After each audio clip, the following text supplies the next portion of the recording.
अस्सलाम वालेकुम। आज हम बात करेंगे मोहब्बत सतरंगी के 22 एपिसोड के बारे में। तो वीडियो शुरू करने से पहले हमारे चैनल को सब्सक्राइब कर लीजिए अगर अभी तक आपने नहीं किया, ताकि हमारी हर न्यू वीडियो आप तक पहुंच सके। यहाँ पर साबिर के पास जैसी महाजबीन आती है तो वो उसे कहता है कि तुम अकेली नहीं हो, हाशिम इस दुनिया से चला गया तो क्या हुआ, तुम अब मेरी कासिम की दुल्हन बनोगी। साथ ही ये कहकर अपनी माँ के साथ रोने लग जाता है कि ये बेटी मेरी है और हमेशा मेरे ही साथ रहेगी और मेरे ही घर आएगी।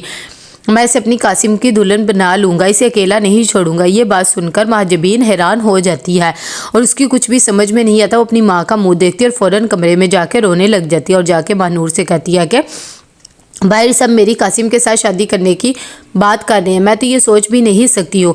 महानूर भी ये सुनकर हैरान हो जाती है और कहती है कि इनका दिमाग ख़राब तो नहीं हो गया है, ये कैसी बातें कर रहे हैं। महाजबीन कहती है कि मैं उससे कभी भी शादी नहीं करूँगी, वो मेरे बच्चों जैसा भाई है। दूसरी तरफ यहाँ पर अम्मा भी समझा रही होती हैं जहाँ आरा को कि तुम्हारी बेटी के लिए यही सही है कि कासिम के साथ उसका निकाह कर दिया जाए। राशिदा भी यही कहती है कि दुनिया वालों का मुँह बंद करवाने के लिए यही एक बेहतरीन मौका है, वरना सब महाजबीन को ही कसूरवार ठहराएंगे। अभी वो बातें कर ही रहे थे कि इतनी देर में महाजबीन भी आती है और कहती है कि मैं कासिम से शादी नहीं करूँगी, वो मेरे छोटे भाइयों की तरह है और मैं कभी भी उसे हाशिम की जगह नहीं दे सकती और ये मेरा आखिरी फैसला है। दूसरी तरफ यहाँ पर जैसे ही अरमान पकड़ के लाता है अयान को और उसे पता लगता है कि इसके बाप ने ही उसे पकड़वाया, तो वो गुस्से से बोलने लग जाता है और कहता है कि तुम लोगों ने ये सब कुछ क्यों किया। वो अपने बाप को कहता है कि मैं इसलिए पिज़्ज़ा बॉय का काम कर रहा हूँ कि मैं आपको बताना चाहता हूँ कोई भी काम छोटा बड़ा नहीं होता। उसका भाई कहता है कि मुझे तो अब्बा ने कहा था इसीलिए मैं तुम्हें पकड़ के लाया हूँ, आइंदा भी तुमने ऐसा किया तो तुम्हारे साथ ऐसा ही होगा। दूसरी तरफ यहाँ पर महानूर अपनी अम्मी के पास आती है और आकर कहती है कि आप लोग कैसे कर रहे हैं, इससे अच्छा तो आप अपनी बेटी को खुद जहर दे दें और उसे मार दें, लेकिन ऐसा ना करें उसके साथ। उसकी अम्मी कहती है कि उसके लिए यही बेहतर है कि कासिम से उसकी खामोशी से शादी कर दी जाए, वरना दुनिया वाले तो बहुत ज़्यादा बातें सुनाएंगे। दूसरी तरफ यहाँ पर साबिर भी बहुत परेशान होता है। वो कासिम को बुलाता है और उसे कहता है कि तुम महाजबीन के साथ शादी कर लो, लोग उसे मनूस कह रहे हैं, इस वक्त उसे सहारे की ज़रूरत है और तुम ही उसे दे सकते हो। कासिम ये बात सुनकर हैरान हो जाता है और कहता है कि वो मेरे लिए बड़ी बहनों की तरह और मेरी माँ की जगह है, मैं कभी भी उससे शादी नहीं करना चाहता और उनका भी फैसला यही होगा। वैसे भी मैंने उन्हें कभी इस नज़र से नहीं देखा है। यहाँ पर जैसे ही राहत जा रही होती है अपना काम करने, तभी किचन में से अंडे नज़र आ जाते हैं और वो सोचती है कि अब मैं इसका ऑमलेट बना लूँ।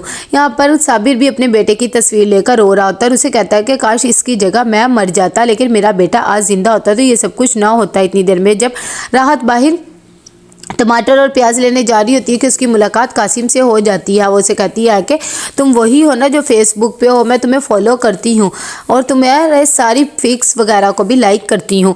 साथ ही उसे कहती है कि तुम्हारी अम्मी मेरी दूर की रिश्तेदार भी हैं। कासिम जब ये बात सुनता है तो हैरान हो जाता है और कहता है कि मैंने तो आज तक कभी आपको नहीं देखा है, लेकिन राहत कहती है तुम मुझे अपने घर लेके जाओ। तो कहता है कि ठीक है। यहाँ पर अब्बा मियाँ को फ़ोन आता है और उन्हें सारे सेटअप वगैरह के बारे में पूछ रहे होते हैं कि आज का हमने फ़ाइनल किया था। वो भी परेशान हो जाते क्योंकि सारी डील्स तो कासिम के साथ नहीं बल्कि हाशिम के साथ हुई होती हैं। शमीम भी परेशान हो जाता है और कहता है कि सब अरेबियन नाइट्स वगैरह का कह रहे हैं, मुझे तो पता ही नहीं ये थीम क्या होते हैं। इतनी देर में कासिम का लैपटॉप अजीम चलाता है और उसे सारी थीम्स निकाल के देता है और कहता है कि इस तरह हम काम कर सकते हैं और वो खुश हो जाते हैं। राहत जैसे ही आके राजदा से मिलती है तो उसे कहती है कि बहुत ज़्यादा अफसोस हुआ कि तुम्हारा बेटा मिल गया। वैसे भी मैंने सोचा था कि चलो तुमसे मिलूंगी, लेकिन ये नहीं सोचा था कि इस तरह मिलूंगी मैयत वाले घर में, और उससे अफसोस करती है। दूसरी तरफ यहाँ पर मारिया कहती है अजीम को कि मैं अब यहाँ पर मज़ीद नहीं रहना चाहती, मेरे काम का बहुत ज़्यादा हर्ज हो रहा है। वैसे भी सारे क्लाइंट्स मुझे बातें कर रहे। अजीम कहते हैं कि बस हम जा तो रहे हैं ना। इतनी देर में हुसैन आरा भी आ जाती है और कहती है कि हाँ हाँ जाओ, तुम लोग को वैसे भी किसी से क्या मकसद है, यहाँ पर इतना पहाड़ टूटा पड़ा है और तुम लोग को तो अपने कारोबार और अपने जाने की पड़ी हुई है। ये बातें सुनकर अजीम को भी गुस्सा आ जाता है क्योंकि वो मारिया से बहुत बदतमीज़ी करती है। अजीम उसे बातें सुना देता है और कहता है कि मेरे कमरे से चली जाओ और मैं तुम्हें यहाँ नहीं देखना चाहता।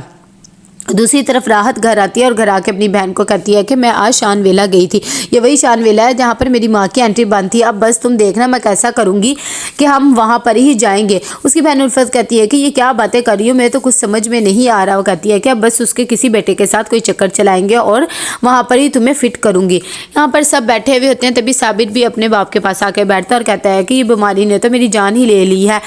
मैं क्या करूं, मुझे तो बहुत ज़्यादा दर्द हो रही है इतनी देर में। राशिदा आती है और कहती है कि आपको हिम्मत करनी होगी, ऐसे अगर आप हिम्मत छोड़ेंगे तो क्या बनेगा। वैसे भी अब घर वालों को सबको संभालना ही है ना। थोड़ी देर में कासिम भी आ जाता है और कहता है कि अब्बा आपको फिक्र करने की ज़रूरत नहीं, कल से मैं आपके साथ ऑफिस जाऊँगा और हाशिम भाई की जगह अब मैं काम किया करूँगा। तो कैसा लगा आपको एपिसोड, लाइक में शेयर करके लाजमी बताइएगा। अल्लाह हाफिज़।